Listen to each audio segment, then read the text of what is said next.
بسم الله الرحمن الرحيم والصلاة والسلام على رسوله الكريم وعلى آله وأصحابه أجمعين أما بعد معزز سامعین کرام السلام علیکم ورحمۃ اللہ وبرکاتہ۔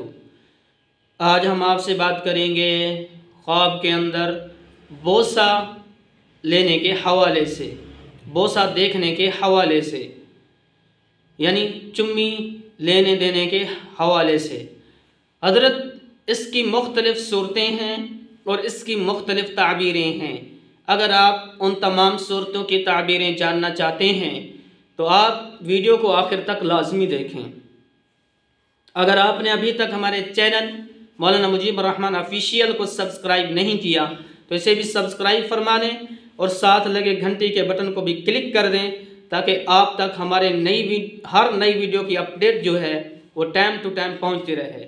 تو ناظرین، اب ہم چلتے ہیں آج کے ٹاپک یعنی خواب کے اندر بوسہ دینے کے حوالے سے۔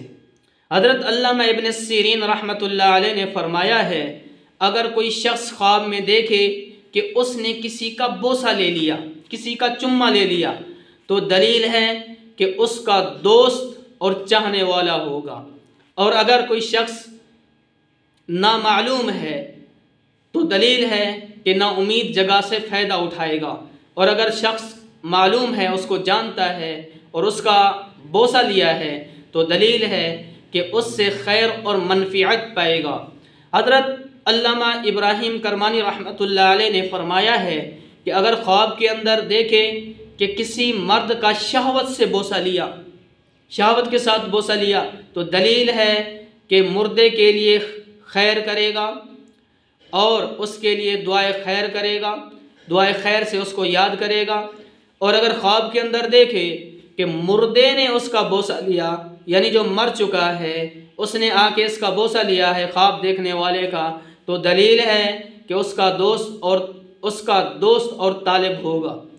اور اگر اس کے خلاف دیکھے تو دلیل بھی اور ہے، مراد مقصود نہ پائے گا۔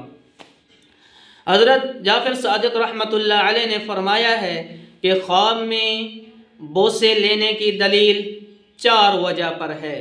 نمبر 1 خیر اور منفعت، نمبر 2 حاجت روائی، نمبر 3 فتح پانا، نمبر 4 اچھی بات سننا۔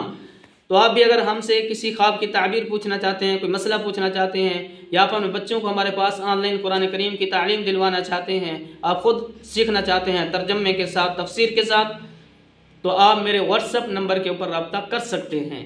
میں اپنا واٹس ایپ نمبر ویڈیو کے نیچے دے دوں گا، اور ویڈیو کو لائک کرنا نہ بھولیے گا۔ جزاک اللہ خیرا کثیرا۔